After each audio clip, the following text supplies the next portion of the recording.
So now we move into the Arab-Israeli concept. Arab-Israeli war. So before in 1967 and before that many years there is a cold war that happens between the Arab and Israel nations. So in the year 1973 also there is a war that is continued between Arab and Israel nations.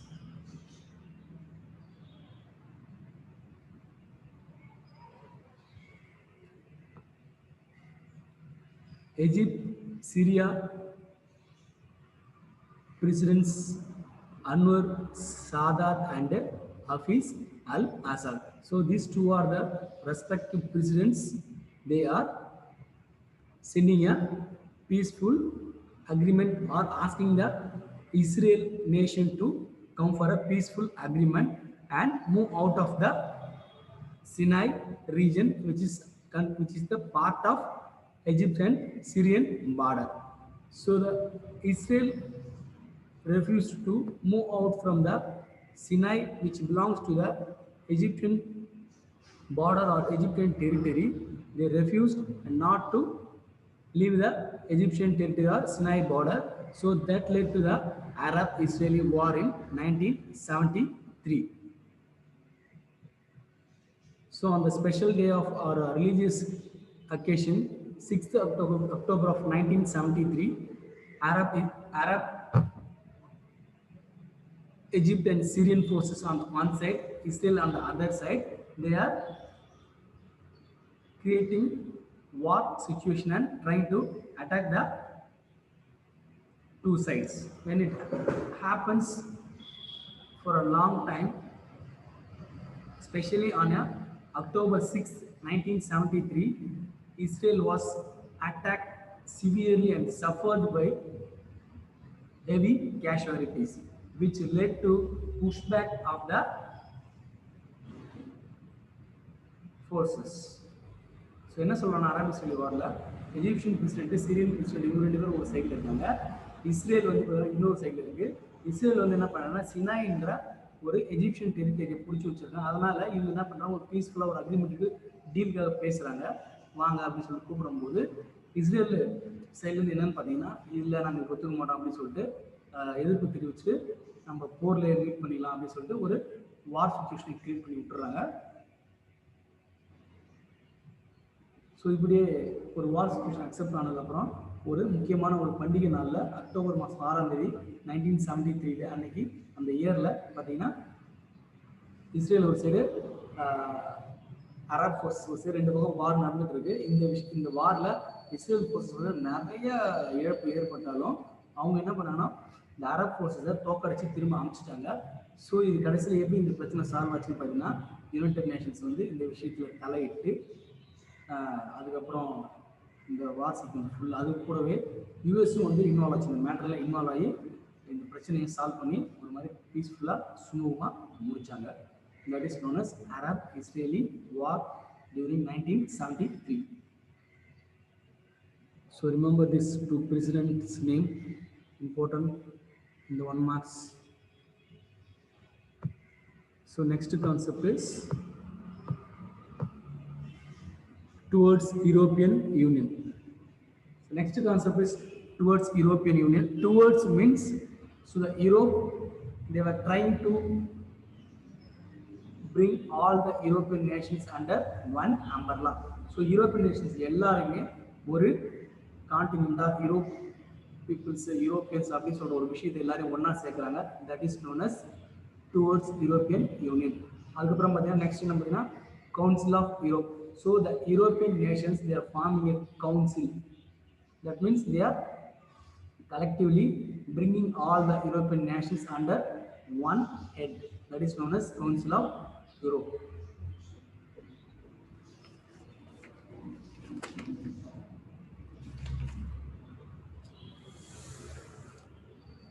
So after the First World War and Second World War, the entire Europe was divided into Western Europe, Southern Europe, and other different sections of Europe has been divided. So bring all them into under one head. one year, the Council of Europe was formed.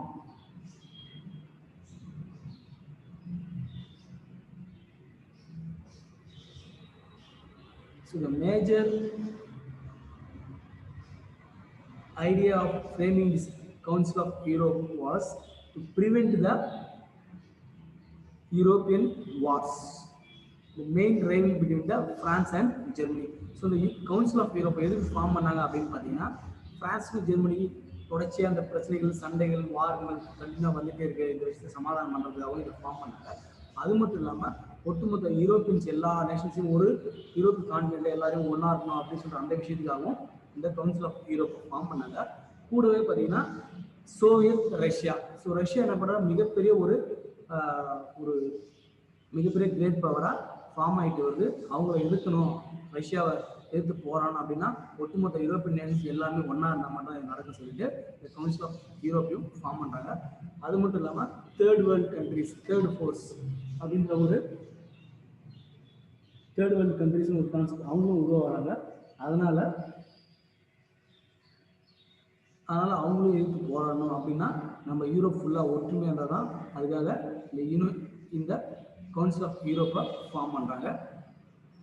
அது மட்டும் இல்லாமல் இவங்ககிட்ட இருக்கிற full European military defence and other purpose எல்லாத்தையும் ஒன்று சேர்த்தா இவங்கள European கான்டினென்ட்டை யாராலையுமே எந்த ஒரு டிஸ்டர்பும் பண்ண முடியாது அப்படின்ற ஒரு விஷயத்தை மனசில் வச்சிங்கன்னா இந்த கவுன்சில் ஆஃப் யூரோப்பை ஃபார்ம் பண்ணுறாங்க. இனிஷியலாக அதை ஃபார்ம் பண்ணும்போது பார்த்தீங்கன்னா இந்த year 1949 10 countries were met or meet in London and signed a council that is known as Council of Europe.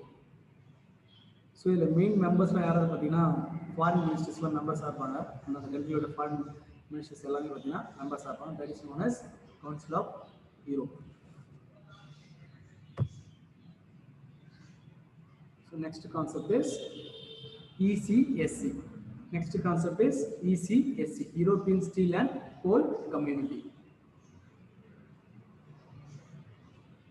So the importance of framing European coal and steel community is to bring or to collectively together the defense communities of the European nations. That is the main purpose of framing the European steel and coal community. And also with the other objectives they have framed this European steel and coal community. So European coal and steel community என்ன frame பண்ணான்னு பார்த்தீங்கன்னா, டிஃபென்ஸில் இருக்கிற என்ன European Nations எல்லாம் ரொம்ப ஸ்ட்ராங்காக இருக்காங்களோ அவங்க எல்லாரையும் ஒன்றா ஆக்கணும் அப்படின்ற ஒரு அந்த விஷயத்தை மனசில் வச்சுக்கிட்டு தான் இந்த யூரோப்பியன் கோல் அண்ட் ஸ்டீல் கம்யூனிட்டியை ஃபார்ம் பண்ணுறாங்க. அடுத்த கம்யூனிட்டி என்னன்னு பார்த்தீங்கன்னா European economic community. So Europe எல்லாம் என்ன பண்ணுறாங்க, அவங்கவுங்களும் என்ன பண்ணுறாங்க, யூரோப் நம்ம தனித்தனியாக பிரிஞ்சிருக்கனால நம்மளுக்கு ஏதாவது பிரச்சனை வரப்போகுது சொல்லிட்டு ஒட்டுமொத்த யூரோப்பியன் நேஷன்ஸ் எல்லாரையும் ஒன்றாக்காங்க. அதுக்கான ப்ராசஸ் தான் இப்போ ஸ்டெப்ஸ் தான் என்னென்ன போயிட்டு இருக்கு. எல்லா விஷயங்களையும் அவங்க யூரோப்பியன் நேஷன்ஸ் எல்லாமே ஒன்றுத்தையும் ஒரு விஷயங்களையும் அவங்க யுனைடட் ஆகிட்டு வராங்க. ஒரு கவுன்சிலாகவும் ஒரு ஆர்கனைஸ்டாகவும் ஃபார்ம் ஆகிட்டு வராங்க. ஸோ அடுத்து எந்த விஷயத்தில் அவங்க ஒரு கம்யூனிட்டியும் ஒரு கவுன்சிலாகவும் ஒரு குரூப் ஆர்கனைஸ் ஆகிறாங்க பார்த்தீங்கன்னா. நெக்ஸ்ட் விஷயம் என்னன்னு பார்த்தீங்கன்னா European economic committee. So European economic committee is nothing but trading activities, economic activities, அப்புறம் கமர்ஷியல் ஆக்டிவிட்டீஸ் எல்லாத்துலேயுமே யூரோப்பியன்ஸ் எல்லாருமே ஒரே ஒரு டீமாகவும் ஒரு கவுன்சிலாகவும் ஒரு ஆர்கனைசேஷனாகவும் ஃபார்ம் ஆகணும் அப்படின்னு சொல்லிட்டு தான் இந்த யூரோப்பியன் எக்கனாமிக் கமிட்டியை ஃபார்ம் பண்ணுறாங்க. That is the main objective. Trade, agriculture activities, buying, selling, மற்ற எல்லா கமர்ஷியல் ஆக்டிவிட்டீஸுமே இந்த கம்யூனிட்டியாக இந்த ஆர்கனைசேஷன் இந்த கவுன்சில் மூலியமாக போனால் அவங்களுக்கு இந்த எந்த ஒரு வர்த்தக தடையுமே, ட்ரேட் பேரியர்ஸ் எதுவுமே இருக்காது. அதுக்காக இந்த யூரோப்பியன் எக்கனாமிக் கமிட்டின்ற ஒரு கவுன்சிலையும் ஒரு கம்யூனிட்டியும் ஃபார்ம் பண்ணுறாங்க. ஸோ நெக்ஸ்ட் என்னன்னு பார்த்தீங்கன்னா சிங்கிள் யூரோப்பியன் ஆக்ட். ஸோ இதெல்லாம் பார்த்தீங்கன்னா யூரோப்பியன் நேஷன்ஸ் இந்த இதில் எப்போ மெம்பர்ஷிப் ஆனான்றது இயர் வைஸ் போட்டிருக்கேன், இமேஜ் பார்த்துருங்க. ஸோ நெக்ஸ்ட் என்ன பார்த்தீங்கன்னா single European act, single European act. So இந்த விஷயம், இந்த ஆக்ட் எதுக்கு வந்துச்சுன்னு பார்த்தீங்கன்னா ஜூலை மாதம் 1ஆம் தேதி 1987 இந்த சிங்கிள் யூரோப்பியன் ஆக்டை இன்ட்ரடியூஸ் பண்ணுறாங்க. ஸோ மெயினாக எதுக்கு இதை இன்ட்ரடியூஸ் பண்ணுறாங்க பார்த்தீங்கன்னா, so bring the intensive coordination or bring the entire European under one policy, that is known as foreign policy. So ஒட்டுமொத்த யூரோப்பியன் நாடுகள் எல்லாத்துக்குமே ஒரே ஒரு வெளிநாட்டு பாலிசி இருக்கணும், that is known as or that act is known as single European act. அதான் வந்து பார்த்தீங்கன்னா intensive coordination of foreign policy among the member countries. So இந்த சிங்கிள் யூரோப்பியன் ஆக்டில் பார்த்தீங்கன்னா ஒவ்வொரு கண்ட்ரிஸும் பார்த்தீங்கன்னா நிறைய ஓட்டு இருக்கும். அது மட்டும் இல்லாமல் பாப்புலேஷன் பேஸ் பண்ணி இவங்களுக்கு இவ்வளோ ஓட்டு இருக்குது அப்படின்னு சொல்லுவாங்க. அது மட்டும் இல்லாமல் ரஃப்லி பார்த்தீங்கன்னா 2/3 ஆஃப் மெம்பர்ஸ் வந்து சட்டம் ஏற்றுறதுக்கோ இல்லை புதுசாக எதாவது சட்டம் போடணும்னா அவங்களுடைய ஓட்டை வச்சு தான் எல்லாமே வந்து டெசிஷன் எடுப்பாங்க. ஸோ அது மட்டும் இல்லாமல் இந்த சிங்கிள் யூரோப்பியன் ஆக்டை வச்சு தனியாக யூரோப்பியன் தனியாக ஒரு பார்லிமெண்ட்டும் ஒன்று கிரியேட் பண்ணாங்க, that is known as European parliament. So இதோட சிங்கிள் யூரோப்பியன் ஆக்ட் கான்செப்ட் முடியும். நெக்ஸ்ட் கான்செப்ட் என்ன பார்த்தீங்கன்னா யூரோப்பியன் யூனியன். ஸோ நெக்ஸ்ட் என்னன்னு பார்த்தீங்கன்னா யூரோப்பியன் யூனியன்ற கான்செப்ட். ஸோ யூரோப்பியன் யூனியன்ற கான்செப்ட் வந்து நான் எதுக்கு அதை இன்ட்ரடியூஸ் பண்ணாங்க அப்படின்னு பார்த்தீங்கன்னா, ஸோ ஃபஸ்ட்டு எல்லாத்துக்கும் என்ன பண்ணாங்க, கமர்ஷியல் ஆக்டிவிட்டிஸ், ட்ரேடிங் ஆக்டிவிட்டிஸ் எல்லாத்தையும் ஒரு ஹெட்டு, ஒரு ஆர்கனைசேஷனும் ஒரு கவுன்சில் கிட்ட கொண்டு வந்துட்டாங்க. அடுத்து பார்த்தீங்கன்னா அதேமாதிரி அவங்களோட ஃபாரின் பாலிசி ஒரு ஹெட்டு, ஒரு கவுன்சிலும் ஒரு அக்ரிமெண்ட் போட்டு அதிலே கொண்டு வந்தாங்க. அடுத்து என்னன்னு பார்த்தீங்கன்னா அவங்களுடைய கரன்சி. ஸோ யூரோப்புக்கு தனியாக ஒரே ஒரு கரன்சி இருக்கணும் அப்படின்னு சொல்லிட்டு யூரோப்பியன் யூனியன் அப்படின்னு ஒன்று ஃபார்ம் பண்ணுறாங்க. அதுதான் பார்த்தீங்கன்னா வேறு வேறு கரன்சிங்க, வேறு யூரோப்பியன் நேஷன்ஸ் வேறு கரன்சி வச்சு தவிர்த்து எல்லாரும் ஒரே கரன்சியாக யூரோவாக யூஸ் பண்ணணும்னு சொல்லிட்டு ஒரு யூனியன், ஒரு கவுன்சிலை ஃபார்ம் பண்ணுறாங்க. That is known as European union. So காமனாக அந்த யூரோப்பியன் நேஷன்ஸுக்கு ஒரே கரன்சி தான், யூரோ தான். So European continent, European nations வந்துட்டாலும் அந்த இடத்துல எல்லாமே யூரோ தான் யூஸ் பண்ணணும் அப்படின்னு சொல்லிட்டு ஒரு டிசிஷன் எடுக்கிறாங்க. That is known as European union. So next concept என்னன்னு பார்த்தீங்கன்னா fall of Berlin wall and end of cold war era. So இது என்னன்னு பார்த்தீங்கன்னா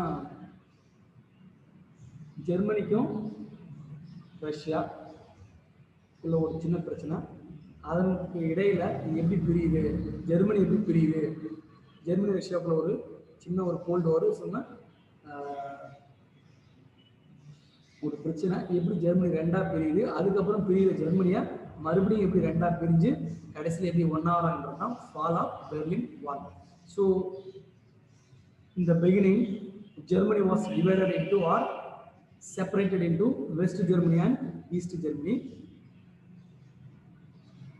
So again the East Germany was ruled by the democratic republics and West Germany was ruled by Federal Republic of Germany. So இந்த ரெண்டு வேறு வேறு அரசியல் அமைப்புகள் இந்த வெஸ்ட் ஜெர்மனியும் ஈஸ்ட் ஜெர்மனியும் ரூல் பண்ணாங்க. அதுக்கப்புறம் பார்த்தீங்கன்னா ஈஸ்ட் ஜெர்மனி சைடு தான் இந்த பெர்லின் போகுது. ஸோ பெர்லின் ஃபர்தராக என்ன ஆகுதுன்னு பார்த்தீங்கன்னா வெஸ்ட் பெர்லின் ஈஸ்ட் பெர்லினா டிவைட் ஆகுது. வெஸ்ட் ஜெர்மனி ஈஸ்ட் ஜெர்மனியா ஜெர்மனி ரெண்டாக பிரிக்கிறாங்க. அதுக்கப்புறம் பார்த்தீங்கன்னா ஈஸ்ட் ஜெர்மனிக்குள்ளே வர ஒரு முக்கியமான ஒரு ரீஜன் பெர்லின்னு. அந்த பெர்லினை பார்த்தீங்கன்னா மறுபடியும் அதை ரெண்டாக பிரிக்கிறாங்க. ஒன்று வெஸ்ட் பெர்லின், இன்னொன்று வந்து ஈஸ்ட் பெர்லின்னு. ஸோ இந்த இடம் பார்த்தீங்கன்னா ரஷ்யா கண்ட்ரோலில் இருக்குது. ரஷ்யா கண்ட்ரோலில் இருக்கிறதுனால இந்த வெஸ்ட் பெர்லின் வந்து மிகவும் செழிப்பாகவும், so they are progressing and well developed in all areas, economy, social development, progress எல்லாமே நல்லா இருக்குது. ஸோ அதேமாதிரி அதுக்கு ஆப்போசிட்டு ஈஸ்ட் பெர்லின் போய் பார்த்தீங்கன்னா அங்கே வந்து ரொம்ப வீக்காக இருக்காங்க, எந்த ஒரு வளர்ச்சியுமே இல்லை, அங்கே ஒரு ஃப்ரீடம் கிடைக்கல, ஒரு டாமினேட்டட ஒரு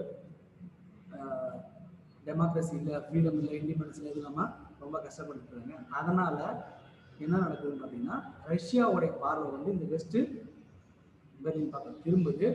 இதனால என்ன ஆகுதுன்னு பார்த்தீங்கன்னா வெஸ்ட் பெர்லின் பக்கம் இருக்கிற ரஷ்யா வந்து சோவியத் யூனியன் பார்த்தீங்கன்னா ரஷ்யா பார்த்தீங்கன்னா திடீர்னு இந்த பெர்லின் ஈஸ்ட் பெர்லின் நம்ம கண்ட்ரோலில் கொண்டு வரணும் அப்படின்னு சொல்லி அந்த இடத்த பிடிக்க ட்ரை பண்ணும்போது தான் வெஸ்ட் பெர்லின் மக்கள் என்ன பண்ணுறாங்க, இதை பிடிச்சி அவங்க நம்ம கூட சேர்க்கக்கூடாதுன்னு சொல்லிட்டு ஒரு வால் கிரியேட் பண்ணுறாங்க. எப்படி சைனாவோட லாங்காக லெங்க்தியாக இருக்கோ அதே மாதிரி அந்த வெஸ்ட் பெர்லின் ஈஸ்ட் பெர்லின் பிரிக்கிற மாதிரி ஒரு காம்பவுண்ட் ஒன்று கிரியேட் பண்ணுறது ரொம்ப ஸ்ட்ராங்காக. That is known as Berlin wall. So கடைசியில் என்ன ஆச்சுன்னு பார்த்தீங்கன்னா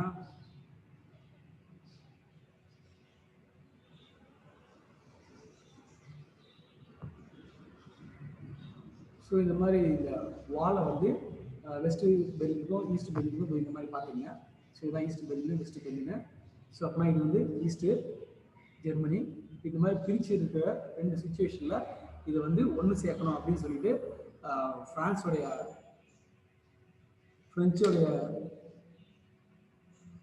பிரசிடென்ட்டும் மிட்டர்லாண்ட் அண்டு கோல் இவங்க வந்து சான்சலர், ஜெர்மனியோட சான்சலர், இவங்க ரெண்டு பேரும் சேர்ந்து என்ன பண்ணுறாங்கன்னா இந்த பிரச்சனையை சால்வ் பண்ணுறது ஒரு முடிவு எடுக்கிறாங்க. So that's why they are known as the architect of Maastricht treaty.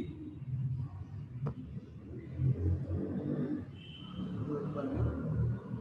So French பிரசிடென்ட்டும் அதுக்கப்புறம் கோல் இவங்க 2 பேரும் சேர்ந்து தான் மாஸ்டரிக் ட்ரீட்டின்னு ஒன்று ஃபார்ம் பண்ணுறாங்க. அந்த ட்ரீட்டியை ஃபார்ம் பண்ணி தான் ஈஸ்ட் பெர்லின் வெஸ்ட் பெர்லின் ரெண்டுத்தையும் ஒன்றாக்கி, அது மட்டும் இல்லாமல் ஈஸ்ட் ஜெர்மனி வெஸ்ட் ஜெர்மனியும் ஒட்டுமொத்தமாக ஒன்றாக்குறாங்க.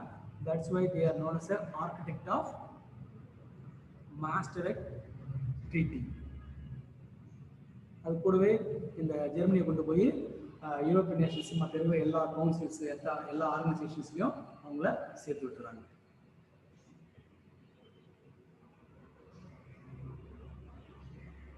So with this fall of Berlin concept ends.